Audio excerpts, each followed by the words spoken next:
Bonjour et bienvenue à Passion pour Dieu. Aujourd'hui, nous continuons notre série sur la prière de notre Père. La prière que nous appelons la prière de notre Père. Jésus nous a appris comment prier. Écoutez, Matthieu 6 au verset 9. Voici donc comment vous devez prier. Notre Père céleste, que la sainteté de ton nom soit respectée. Que ton règne vienne. Que ta volonté soit faite sur la terre comme au ciel. Donne-nous aujourd'hui notre pain quotidien. Pardonne-nous nos offenses, comme nous aussi nous pardonnons à ceux qui nous ont offensés. Ne nous expose pas à la tentation, mais délivre-nous du mal, car c'est à toi qu'appartiennent dans tous les siècles le règne, la puissance et la gloire. Amen. Donc Jésus nous a appris quel devrait être le contenu de nos prières. Comme nous avons dit dans chaque émission, nous commençons notre prière avec des priorités qui sont liées au royaume de Dieu. C'est un principe essentiel dans votre vie de prière. Ne passez pas tout votre temps à prier pour vous. Priez pour le royaume de Dieu. Priez pour l'Église. Priez pour l'œuvre de Dieu. Priez pour que le nom de Dieu soit connu, soit respecté. Priez pour les choses que Dieu veut accomplir sur la terre. N'oubliez pas, cherchez premièrement le royaume de Dieu et sa justice. Et tout le reste étant ce que vous allez manger, ce dont vous serez vêtus, le travail que vous allez faire. Toutes ces choses humaines et matérielles sont ajoutées. Et Jésus l'a dit, vous seront ajoutées par la suite automatiquement. Ces choses vous sont ajoutées quand votre priorité, c'est le royaume de Dieu. Aujourd'hui, nous continuons notre enseignement avec cette phrase, comme je dis toujours, riche et dense, délivre-nous du mal. Délivre-nous du mal et aussi délivre-nous du malin, parce qu'en réalité, c'est ce que cela veut dire. Dans Jean 17, au verset 15, Jésus dit ceci, « Je ne te demande pas, en parlant au Père, de les retirer du monde, c'est-à-dire ses disciples, nous, mais de les préserver du diable. » Ils n'appartiennent pas au monde comme moi-même, je ne lui appartiens pas. Consacre-les par la vérité. Ta parole est vérité. Préserve-les du diable. Délivre-nous du mal. Délivre-nous du mal, de l'auteur du mal. Et le mal est issu du malin, comme le disons en français. L'auteur du mal.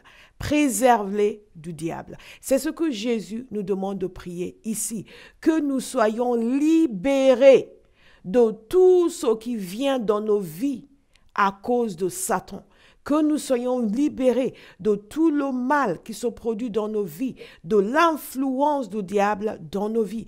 Et Jésus nous demande de prier cela, de le demander. Délivre-nous du mal. Jésus atteste donc la réalité du mal, la réalité d'une entité méchante et de l'existence du mal. Il y a des gens qui vont dire, oui, mais le mal n'existe pas, c'est l'imagine. Non, c'est une réalité. Jésus a dit, préserve-les du diable, délivre-les du mal, délivre-les de l'auteur du mal, délivre-les du malin, délivre-nous. Ce qui veut dire que c'est une réalité. Non seulement cela, Jésus témoigne du fait que le mal existe et l'auteur du mal cherche à nous nuire. 1 Pierre 5, 8, soyez sobres, restez vigilants. Votre adversaire, le diable, je le répète, votre adversaire, le diable. C'est important pour nous de nous ouvrir les yeux. Si vous êtes chrétien aujourd'hui ou vous ne l'êtes pas encore, sachez que vous avez un adversaire. Il s'appelle le diable. Ce n'est pas un figment de l'imagination de quelqu'un. Ce ne sont pas des contes médiévaux qui sont racontés. Ce ne sont pas des histoires médiévales qui sont racontées aux enfants. C'est une réalité. C'est une réalité. Je répète, c'est une réalité. Beaucoup de gens disent aujourd'hui, non, Dieu existe, mais le diable n'existe pas. Le diable existe. Si le diable n'existait pas, Dieu serait l'auteur du mal. Or, Jésus nous a demandé de demander à Dieu de nous délivrer de celui qui est l'auteur du mal, de nous délivrer du mal. Si Dieu était l'auteur du mal, il ne nous délivrera pas du mal. Comprenez cela. Alors, il témoigne du fait qu'il veut nous faire mal. Alors, qu'est-ce qu'il nous dit dans ce passage? Soyez sobres, restez vigilants. Votre adversaire, vous avez un adversaire, le diable, rôde comme un lion rugissant. Il n'est pas en vacances. Satan n'a pas pris sa retraite. Satan n'a pas démissionné. Il est toujours en action. Non seulement il est en action, il rôde. Il cherche. Il rôde comme un lion rugissant, cherchant qui dévorer. Ce ne sera pas vous. J'ai décidé, quand je suis venue à Christ et que j'ai compris ces choses, que je ne serai pas dévorée. Oh non. Oh non, oh non, je ne serai pas dévorée. Et il y a une prière que je fais souvent, vous allez dire qu'elle n'est pas très théologique, mais elle est très bonne. Cette prière, c'est ceci: Seigneur, que Satan se casse les dents sur moi. Quand il va essayer de mordre et de dévorer, qu'il perde ses dents. Quand votre adversaire perd ses dents, qu'est-ce qui se passe? C'est fini. Alors, nous allons avancer rapidement parce que j'ai beaucoup de choses à vous dire aujourd'hui. Cherchons qui dévorer. La version de Semeur nous dit ceci: ne vous laissez pas distraire. Beaucoup de gens sont distraits. Beaucoup de chrétiens sont distraits. Ils s'occupent des choses inutiles. Ils s'occupent de la couleur de la moquette, comme je dis souvent. Ils s'occupent du chapeau du pasteur ou de l'absence de chapeau du pasteur. Ils s'occupent de ceux. Ils s'occupent du frère qui est assis et qui ne fait pas attention à la manière de parler. Ils s'occupent des actions des uns et des autres et ne s'occupent pas des choses essentielles. Ne vous laissez pas distraire. Soyez vigilants. Votre adversaire, le diable, rôde autour de vous. J'aime beaucoup cette version parce que vous n'avez pas de doute sur l'action de Satan. Il rôde autour de vous. Quelqu'un va dire, vous cherchez à nous faire peur. Non, je cherche à vous amener à prendre conscience de la réalité du monde spirituel, de la réalité du combat spirituel, pour que vous preniez votre place. Trop de chrétiens sont occupés à des choses ridicules. Leur conversation porte sur des choses qui n'ont aucun sens. Leur conversation porte sur des choses qui ne les avancent pas dans la foi. Or, vous avez un ennemi qui rôde autour de vous. Vous voyez, rôde autour de vous comme un lion rugissant qui cherche quelqu'un à dévorer. Alors, dites-moi, si le diable est en train de rôder autour de vous et qu'il cherche quelqu'un à dévorer, à votre avis, qui est-ce qui veut dévorer? Votre voisin? Non, vous. C'est vous qui veut dévorer. Donc, la question est de savoir comment est-ce qu'il dévore et que faut-il faire pour éviter d'être dévoré? Et si vous sentez qu'il y a déjà eu un certain avancement dans son action des dévoreurs dans votre vie, Dieu va vous y mettre fin. C'est pour cela que Jésus nous dit de prier, délivre-nous du mal. Donc, Jésus témoigne du fait que Dieu est capable de nous donner la victoire. Donc, c'est à lui que nous allons pour la victoire. Parfois, les gens viennent pour la prière parce qu'ils ont des problèmes sataniques. Et vous voyez, et quand ils vous parlent, vous voyez qu'ils sont déjà allés partout. Ils sont même allés vers Satan pour être délivrés de Satan. Ils sont allés vers les occultistes pour être délivrés de l'occultisme. Non, les ténèbres ne peuvent pas chasser les ténèbres. Par contre, la lumière chasse les ténèbres. La lumière chasse les ténèbres. Quand vous venez à Dieu, vous venez à la lumière. Donc, Jésus nous parle de la réalité de ces forces spirituelles. Quelques mots au sujet de ces forces spirituelles. Satan et ses acolytes ou ses subalternes sont très actifs. Éphésiens 6, verset 10. Je veux que vous en soyez convaincus. Sinon, vous n'allez pas faire cette prière comme vous devriez la faire. Beaucoup de chrétiens savent vaguement que Satan est là, mais ils pensent que Satan les laisse tranquilles et va s'occuper de leurs voisins. Non, c'est autour de vous qu'il rôde. Quand vous avez grandi avec une mentalité comme la mienne, vous avez quelques difficultés à concevoir que Satan rôde autour de vous. Vous pensez que vous êtes né de vous, vivez votre vie, écoutez, c'est bon. Non, non, non, non, non. Quand j'ai fini par comprendre qu'il était l'ennemi de ma vie, l'ennemi de ma destinée, et il est l'ennemi de votre destinée, j'ai sorti mes griffes. Et mes griffes, c'est la parole de Dieu. Et quand j'ai sorti mes griffes, là, comme je dis toujours aux gens, j'ai eu la paix. Mais la vraie paix échappe à celui qui n'a pas compris l'évangile. Nous allons parler tout à l'heure de la révélation de la parole. Et qui n'a pas saisi le fait qu'il y a un ennemi qui rôde autour de lui. Donc, la parole de Dieu nous dit aussi dans Éphésiens 6, 10, « Enfin, mes frères et sœurs, fortifiez-vous dans le Seigneur. Et dans sa force toute puissante, revêtez-vous de toutes les armes de Dieu, afin de pouvoir tenir ferme contre quoi? Contre votre voisin, dont vous vous plaignez constamment. Non, contre les manœuvres du diable. Les manœuvres du diable. Il y a des manœuvres du diable et vous êtes visés par ces manœuvres. Mais la parole de Dieu vous dit que vous pouvez résister. Vous pouvez tenir ferme contre ces manœuvres. Donc, résistez. Qu'est-ce qu'il nous a dit encore? En effet, ce n'est pas contre l'homme que nous avons à lutter, mais contre les puissances, contre les autorités, contre les souverains de ce monde de ténèbres, contre les esprits du mal dans les lieux célestes. Il est temps que les écailles tombent de nos yeux. Il y a des forces spirituelles qui s'opposent à chaque enfant de Dieu. Il y a des forces spirituelles qui s'opposent à l'Église, à chaque Église locale. Certains vont me dire, ces forces spirituelles, c'est les chrétiens eux-mêmes. Parfois, oui. Non, mais il y a des forces démoniaques qui s'opposent à chaque église locale. Il y a des décrets sataniques qui sont promulgués pour que les églises ne grandissent pas, que les églises n'avancent pas, que l'œuvre de Dieu n'avance pas sur la terre, que la lumière de Christ ne puisse pas resplendir au milieu des ténèbres et amener les gens à la conversion. Donc la parole de Dieu est très claire. Il y a des manœuvres du diable contre les enfants de Dieu, contre l'œuvre de Dieu, et nous sommes invités à les résister.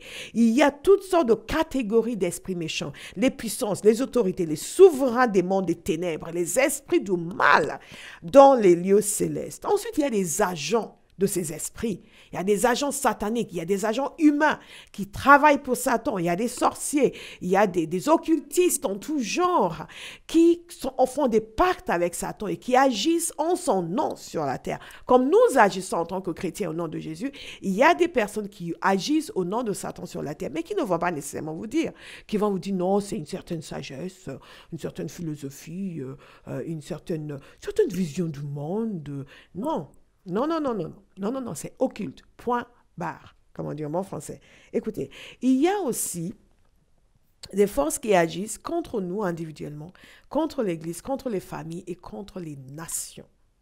Parfois, lorsque vous allez dans différents endroits, vous percevez l'atmosphère spirituelle est différente. Il y a quelque chose dans l'atmosphère spirituelle qui est différent de là où vous venez. Il y a des forces spirituelles qui agissent, des forces spirituelles d'une certaine nature qui agissent sur ce territoire. Mais c'est important pour nous d'avoir les yeux ouverts. Comment est-ce que ces forces agissent? Ces forces agissent avec la tromperie, l'égarement, en égarant les gens, avec l'aveuglement de l'intelligence. La parole de Dieu nous dit que le prince de ce monde a aveuglé l'intelligence des gens qui sont incrédules. Cette personne que vous essayez d'amener à Christ est incrédule probablement parce que son intelligence a été aveuglée par Satan. Il faut prier contre cela pour que ses yeux s'ouvrent et qu'elle commence à voir la lumière de Christ, la lumière de l'évangile qui resplendit. Comment est-ce que ces forces agissent? En appuyant l'agenda, comme on dit, du péché, en amenant les gens à aimer le péché, à considérer le péché comme étant normal dans notre société aujourd'hui. Il y a des forces sataniques à l'œuvre. Derrière tous ces décrets de promiscuité, tous ces décrets immoraux qui sont pris, il y a des forces sataniques derrière pour amener la société tout entière à la perversité. Le doute, l'incrédulité, c'est l'œuvre de Satan. Les attaques contre la volonté, contre la conscience, c'est l'œuvre de Satan. La tentation, l'accusation, la parole de Dieu. Si vous êtes de ces gens des gens qui n'arrivent pas à garder la parole de Dieu, vous assistez à un message, à un culte, vous sortez de là, vous avez oublié le message, vous êtes attaqué. Parce que Jésus nous a dit clairement que lorsque quelqu'un entend la parole, ne la comprend pas, le diable vient et vole cette parole. La tentation pour désobéir à Dieu, les addictions, les dépendances, les liens en tout genre, les maladies, les difficultés, les afflictions, l'oppression directe, des actions de sorcellerie, des malédictions des agents sataniques et des mauvais rêves, des oppressions physiques. Parfois, vous dormez, vous avez l'impression qu'il y a des choses qui vous appuient. Vous n'arrivez pas à vous lever, à ouvrir la bouche, à crier. Et quand vous criez Jésus, ces choses disparaissent. Ce sont des forces sataniques. C'est le diable qui rôde autour de vous et qui cherche à vous dévorer. Donc Jésus nous a dit à juste titre de demander à être délivré de Satan, être délivré du mal. Et vous avez besoin d'être délivré. J'ai besoin d'être délivré. Nous avons besoin d'être délivrés. Nous ne pouvons pas être si sophistiqués, si modernes dans notre foi que nous oublions. J'ai connu il y a quelques années une église où ils ont dit oui, mais c'est une histoire de délivrance, parce qu'ils pensaient qu'ils sont entrés dans l'ère moderne de l'Église. L'ère moderne de l'Église, où où les chrétiens ne sont plus comme avant, avec des longues robes et des longs foulards et des longs visages. Mais maintenant, nous sommes chics, nous sommes cool, nous sommes sophistiqués, nous avons de belles chevelures, y compris des fausses. Nous nous habillons différemment, nous sommes classe, nous sommes ceci, et nous oublions que Satan existe, comme si Satan était devenu classe, comme si Satan était devenu sophistiqué et les démons sont devenus modernes. Non, ils sont anciens et ils agissent toujours de la même façon. Et oui, nous pouvons être chic, nous pouvons être cool, nous pouvons être sophistiqués, tout ce que vous voulez si vous en avez besoin. Mais n'oubliez pas ceci, Satan rôde autour de vous, comme un lion rugissant, et il cherche à vous dévorer. Et nous avons beaucoup de gens qui sont déjà dévorés par le diable. Donc le diable se sert d'eux pour diviser l'Église, pour causer de la dissension, pour causer la discorde, pour fatiguer les pasteurs, pour les casser. Beaucoup de pasteurs sont déprimés à cause de l'axe des attaques sataniques contre eux, menées par des chrétiens qui sont eux, poussés par Satan, manipulés par Satan, pour agir contre les intérêts de Dieu, les intérêts de l'Église locale, les intérêts des autres frères et sœurs. C'est important pour nous d'avoir le discernement. Donc, vous devez prier. Vous devez prier. Frères et sœurs, vous devez prier. Et si vous n'êtes pas encore chrétien aussi, faites cette prière aussi. Vous aussi, particulièrement, vous avez besoin d'être délivré de Satan. Vous devez prier. Nous devons prier. Je dois prier. Jésus nous a dit de prier pour être délivré du mal. Il a demandé, Père, préserve-les du diable. Pourquoi Jésus demande que nous soyons préservés du diable, dites-moi? Si Satan est devenu moderne, s'il savait qu'au 21e siècle, nous n'aurons plus besoin d'être délivrés. Beaucoup d'endroits aujourd'hui, on ne fait plus la délivrance parce que nous sommes devenus modernes. Donc, nous avons des gens qui remplissent nos églises et qui ont des problèmes démoniaques. Et quand on commence à prier, on voit des choses, on se dit, waouh, il y a des frères qui ne peuvent pas rester dans le célibat, qui ne comprennent pas pourquoi à chaque fois qu'ils voient une fille, ils sont obligés de coucher avec elle. Pourquoi? Tout en aimant Jésus. Parce qu'il y a une oppression démoniaque. Il y a la chair, bien entendu, mais il y a une action démoniaque et il y a une nécessité de délivrance de l'esprit d'immoralité.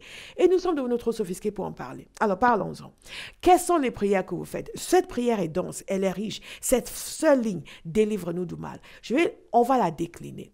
On va voir des choses, des sujets spécifiques que vous allez faire. Et je vais les énumérer assez rapidement parce que le temps passe.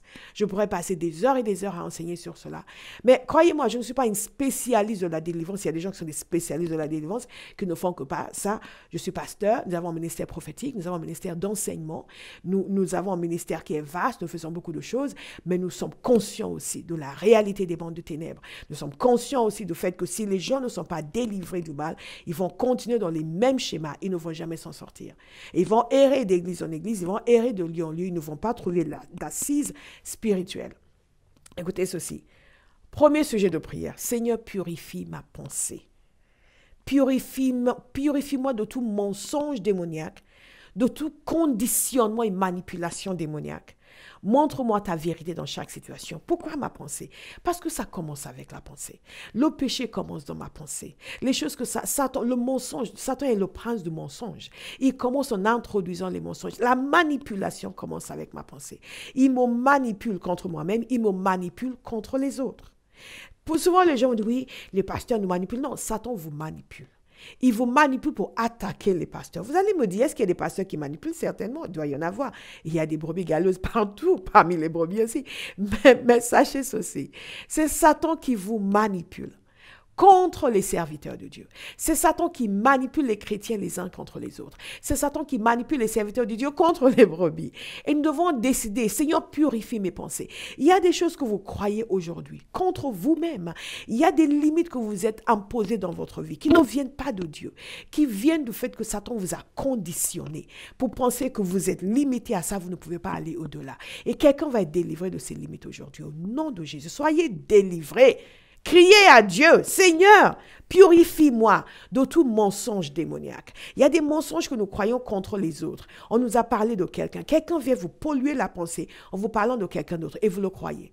Qu'est-ce qui va se passer? Vous êtes pollué. Satan vous manipule contre quelqu'un qui ne vous a rien fait. Délivre-moi, Seigneur. Libère-moi des pensées démoniaques, du conditionnement démoniaque.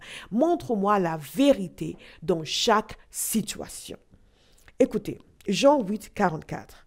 Jésus parle à un groupe de personnes. Il leur dit ceci. Vous avez pour père le diable et vous voulez accomplir les désirs de votre père. Il a été meurtrier dès le commencement. Moi, je n'aurais pas aimé qu'on dise de moi, tu as pour père le diable. Ah non, n'essayez surtout pas de le faire. Je ne vais pas être d'accord. Et vous ne voudrez pas qu'on le dise de vous. Mais Jésus l'a dit de ces personnes. Et écoutez pourquoi. Il a été meurtrier dès le commencement. Et il ne s'est pas tenu dans la vérité parce qu'il n'y a pas de vérité en lui. Lorsqu'il profère le mensonge, il parle de son propre fond, car il est menteur et le père du mensonge. Vous voyez pourquoi nous devons demander à Dieu de nous nettoyer de tout mensonge démoniaque. Nous avons absorbé beaucoup de choses et nous absorbons beaucoup de choses continuellement. Et c'est avec ces mensonges que Satan non seulement manipule nos vies, mais nous manipule contre les autres. Souvent, les gens viennent vous parler, oui, mais tu sais, il y a ça, ça, c'est... Et vous regardez, vous savez que tout ce qu'ils disent est faux. Mais ils le croient, ils en sont convaincus. Mais ils sont persuadés que c'est comme ça, ils sont manipulés. Les mensonges sataniques sont incrustés dans leur cerveau, dans leurs pensées. Et ils prennent des décisions sur la base de ces mensonges. Ils agissent contre les gens sur la base de ces mensonges. Soyez délivrés aujourd'hui des mensonges au nom de Jésus. Beaucoup de gens passent à côté de leur destinée. Beaucoup de gens passent à côté des relations divines que Dieu leur a données parce qu'ils ont absorbé des mensonges démoniaques. Et ces mensonges conditionnent leur manière de voir, leur manière de se voir, leur manière de voir les autres, leur manière de voir les gens que Dieu a établis dans leur vie pour les amener plus loin dans leur destinée. Et ce faisant, ils se séparent. Et qu'est-ce qui se passe? Ils passent à côté. Vous n'allez pas passer à côté. Donc, faites cette prière avec acharnement, avec fermeté, avec force, avec courage. Seigneur, purifie ma pensée. Délivre-moi de tout mensonge satanique, de tout conditionnement satanique et montre-moi la vérité dans chaque situation. Maintenant, en parlant de la vérité dans chaque situation, écoutez ceci. Il y a une prière que vous devez faire. Alors, j'insiste. Il y a une prière que vous devez faire et cette prière, c'est celle-ci. Seigneur, révèle-moi ta parole. Rappelez-vous, c'est la parole de Dieu qui nous purifie. C'est la parole de Dieu qui nous sanctifie. Lorsque nous demandons à Dieu de nous révéler sa parole, nous sommes en train de lui dire, délivre-moi du mal. Vous allez dire, mais quel est le lien entre délivrance du mal et révélation de la parole? Et c'est la raison pour laquelle beaucoup de gens ne sont pas délivrés, parce qu'ils ne voient pas le lien entre la parole de Dieu et la délivrance du mal. Tout ce qu'ils voient, c'est, on m'impose les mains, on prie pour moi, on dit à Satan de me laisser, de s'en aller, que je sois libre. Mais ça ne s'arrête pas là. Il y a des choses qui ont attiré Satan. Il y a des choses qu'il a implantées dans votre vie. Il y a des mensonges qu'il a déposés en vous. Donc, même s'il y a un démon qui agit dans votre vie, et les démons agissent dans la vie des gens, et qu'on ordonne aux démons de partir, parce qu'on peut le faire au nom de Jésus, si vous êtes converti, parce que si vous n'êtes pas converti, il va revenir. Si vous êtes à Jésus, un démon n'a pas le droit de rester en vous. Satan n'a pas le droit de vous attaquer. Vous avez le droit de délivrer du mal, délivrer de l'auteur du mal. Et quand on prie et que ce démon part, il faut aussi déraciner ce qui lui a permis d'être bien installé. Il faut aussi déraciner ce qu'il avait déposé. Il a pu déposer des mensonges en vue. Il faut que ces mensonges soient déracinés. Comment est-ce qu'on déracine des mensonges? En priant, mais aussi en ayant la révélation de la parole de Dieu. C'est la vérité qui chasse le mensonge. Je vais vous lire un passage. Non, je ne vais pas vous lire un passage. Je vais vous expliquer quelque chose. Pourquoi donc prier pour la révélation de la parole de Dieu? Dans le contexte de cette prière que Jésus nous a dit, donnez, délivre-nous du mal. D'abord, pour résister efficacement à Satan, vous avez besoin de la parole de Dieu. Pensez-y. Vous n'êtes pas le seul à être tenté. Vous n'êtes pas le premier à être tenté. Jésus est venu sur terre comme notre exemple. Et Jésus nous a montré la manière de résister à Satan. Qu'est-ce que Jésus a fait? Quand Jésus a été conduit par le Saint-Esprit dans le désert, Satan est venu le tenter. Il était dans un état de faiblesse physique. Satan est venu le tenter avec la nourriture.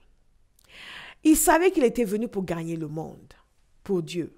Il était venu le tenter en lui proposant les royaumes de ce monde. Écoutez, ce qui est une faiblesse en vous, Satan va utiliser cela pour vous tenter. Ce qui est l'ambition que Dieu a donnée pour votre vie, Satan va vous proposer des raccourcis pour l'obtenir. Comment est-ce que vous êtes délivré du mal dans ce genre de contexte avec la parole de Dieu? En utilisant la vérité de la parole de Dieu pour dire non.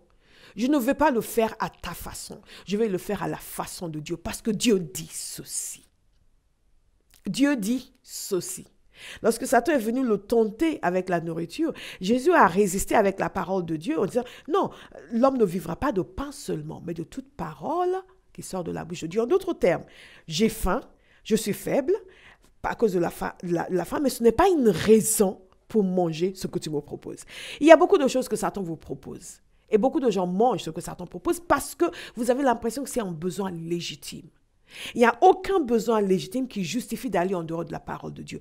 Tout besoin légitime est satisfait par la parole de Dieu. Comment est-ce que nous sommes délivrés du mal avec la révélation de la parole de Dieu? Parce que quand nous avons la révélation de la parole de Dieu, nous résistons à Satan lorsqu'il vient nous inviter à faire ce qui est légitime à sa manière. Nous disons non, la parole de Dieu dit ceci, Dieu a promis ceci, donc je vais le faire à sa manière. Je ne vais pas arriver au sommet dans mon entreprise à la manière de Satan. Je vais, en cédant au péché, je vais arriver au sommet de mon entreprise parce que l'Éternel a promis de bénir toutes les œuvres de mes mains. Parce que l'Éternel m'a déclaré que je serai le premier et non le dernier. Par conséquent, j'ai l'assurance que là où il m'a placé, la position qu'il a pour moi, je vais y arriver. Donc, je suis délivré du mal par la révélation de la parole de Dieu. Jésus a été délivré de Satan dans la tentation dans le désert, lors de la tentation dans le désert, en utilisant la parole de Dieu. Par ailleurs, ce passage que nous avons lu dans Éphésiens nous montre clairement que ce que nous utilisons, l'épée de l'esprit, c'est la parole de Dieu. Il est écrit. Parce que Satan va venir vous citer la Bible. Vous dites, mais oui, mais Dieu dit bien dans la parole, et il y a beaucoup de chrétiens qui parlent en son nom, qui vont venir vous proposer quelque chose qui est contraire à la parole de Dieu, qui vont vous dire, oui, mais tu sais, la Bible dit, hein? Puis la Bible dit, mais ça ne veut pas dire ce que tu dis. Là, tu es en train de faire l'interprétation satanique de ce verset. Parce que Satan est venu dire à Jésus, oui, mais il est écrit, ces anges vont te protéger, ils vont te porter, pour que tu ne heurtes pas ton pied. Et il est effectivement écrit cela. Mais Jésus a dit, mais non. Il est aussi écrit, tu ne vas pas tenter ton Dieu. Quand vous avez la révélation de la parole de Dieu, vous êtes délivré du mal. Et de ces agents, conscients ou inconscients, certains sont ces agents de façon inconsciente, qui vont venir vous dire des choses, qui vont vous sortir de votre destinée, qui vont vous sortir de la volonté de Dieu, qui vont vous enlever de là où Dieu vous a placé, qui vont vous enlever de là où Dieu vous emmène en citant des versets de la Bible.